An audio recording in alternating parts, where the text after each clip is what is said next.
ते काय बोल लवकर काय असेल ते. सर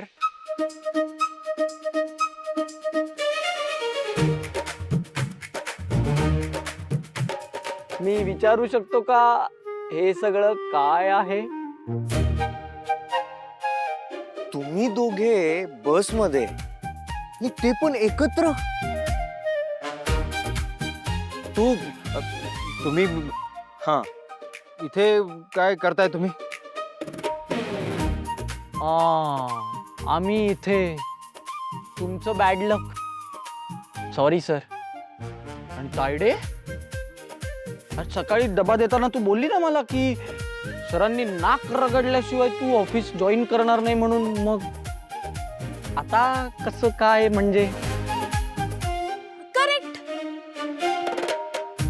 काय सरांनी नाक रगडलं? ए मी ऑफिस परत जॉईन करावं ह्यासाठी रिक्वेस्ट करायला आले होते सर. हो ना शायनर? हा शायनर, रिक्वेस्ट? तर खरं सांगा कोणता देव आला होता स्वप्नात? मला पण सांगा, मी पण त्याच देवाचा भक्त होईन सर. असं काही असंच आहे, असंच आहे. नाहीतर मी कशाला यांना भेटेल आणि हे तरी कशाला मला भेटतील? ग्रेट. म्हणजे आय एम ग्लॅड की जयदादाने माझं ऐकलं. आणि शर्वरी तर आपली कंपनीची ऍसेटच आहे ना. नाही ते आहेच आकाश सर, पण सर खरंच मग तुम्ही सर मला विश्वास नाही. मला चिमटा काढा, मला चिमटा काढा. मला विश्वास नाही. असं काही नाहीये. मग कशासाठी भेटला होता सर तुम्ही? हा मग कशासाठी भेटलं होतं तुम्ही? हा आय मीन एवढ्याशा भांडणावरून जॉब सोडू नये एवढंच म्हणणं होतं माझं. That's it. मग तेच झालं ना. मी तरी कुठे बोलली ऑफिस जॉईन करेल म्हणून. मी बोलली विचार करेन मी. अरे पण ते ठीक आहे, पण जयदादा तू बस मध्ये कस काय? हा ते माझी कार बंद पडली म्हणून बस पकडावी लागली आणि तिथेच ही पनवती भेटली मला. आता मी चांगुलपणा दाखवला, पण हिच्याकडून चांगुलपणाची अपेक्षा करू शकत नाही कोणी. नाही मला वाटलं होतं, पण नाही, आता मी हिला अजिबात जॉब देणार नाही, अजिबात नाही. पण का सर? मला एका महत्वाच्या मीटिंगला जायचंय, मी निघतो. Okay bye. मला पण अरे निघायचंय. मी एक अरे अरे तायडे, अरे एक मिनिट. हे काय होतं आकाश सर? हे काय माहिती. चला आपण निघूयात.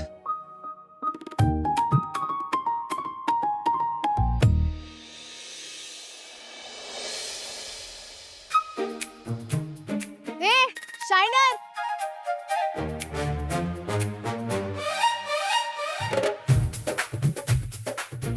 मी सावरत होते तर तू काय गडबड करत होतास? हे असं काय गरज होती हे सगळं बोलायची? मग काय खरं सांगून टाकायचं होतं?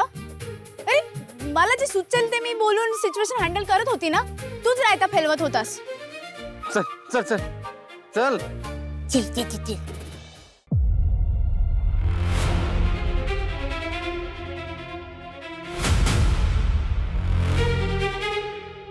आहे ते कशासाठी आलाय? अरे बोलायचंय म्हणूनच आलोय ना. हे इथं ऑफिसच्या बाहेर असं? आता घरी चकल्या चिवड्या खात तर आपण बोलू शकत नाही ना. मी किती वेळा सांगितलंय मला तुमचं ऐकण्यात काही इंटरेस्ट नाहीये. हे बघा, मला प्रेशराईज करण्याचा प्रयत्न करू नका, नाहीतर मी नाहीतर काय? माझ्याशी बोलतो नाहीतर काय? ही पद्धत आहे बोलायची? प्रेशर आणू नका म्हणजे? ती शांतपणे बोलते ना.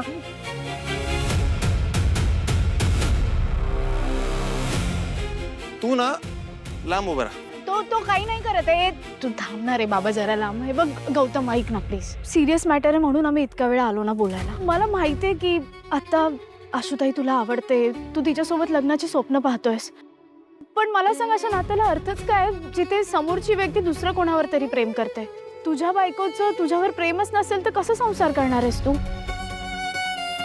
हे बघ, याच्या भावाचं आणि माझ्या बहिणीचं एकमेकांवर खरंच खूप प्रेम आहे आणि मला माझ्या बहिणीला 100% सुखात बघायचंय. त्यासाठी मी काही करू शकते. एक काम कर ना, तू घरी जा आणि तुझे थोर विचार तुझ्या आई पप्पांना सांग. मग ते जे म्हणतील ना आपण तेच करूयात तुझ्या बहिणीच्या सुखी संसारासाठी. तू बरोबर बोलतोयस, मम्मी पप्पांशी बोलायला हवं, पण ते इतकं सोपं नाहीये. ताईने जेव्हा नकार दिला होता लग्नासाठी तेव्हा मम्मीची हालत काय झाली होती ना मी तुला सांगू शकत नाही. त्यामुळे भीती वाटते. त्यापेक्षा तू जर स्वतःहून बोललास की तुला लग्न करायचं नाहीये तर सगळंच सोपं होईल. खरंच प्लीज. वा वा वा वा, कमाल आहे यार तुझी. म्हणजे स्वतःच्या बहिणीची आणि आई वडिलांची इज्जत वाचावी म्हणून मी माझ्या घरी भांडणाला लावायची नाही का? आणि हे सगळं ऐकून माझ्या आई वडिलांचं काय होईल याचा विचारच नाही करायचा तुम्ही. आणि माझ्याशी लग्न मोडलं की मग एका श्रीमंत मुलाशी तुझ्या बहिणीचं लग्न करून द्यायचं, हाच प्लॅन आहे ना तुझा?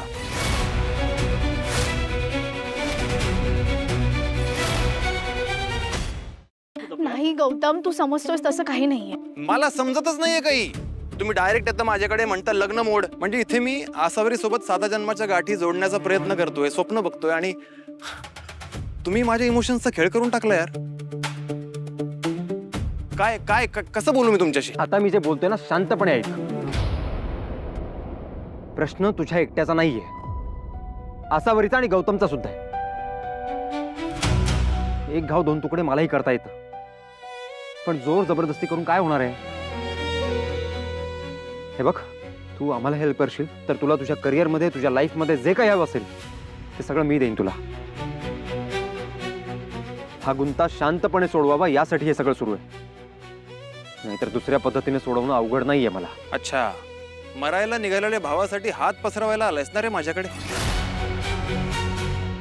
तसं वाग ना मग जय खानोलकर. बस, नीट बोलायचं. होय, मी माझ्या भावासाठी काहीही करू शकतो आणि मी वचन दिलं त्याला, त्याचं लग्न आसावरीशी होईलच. आणि आता तर होणारच. जय खानोलकर, माझा आसावरीशी साखरपुडा झालाय, विसरलास का?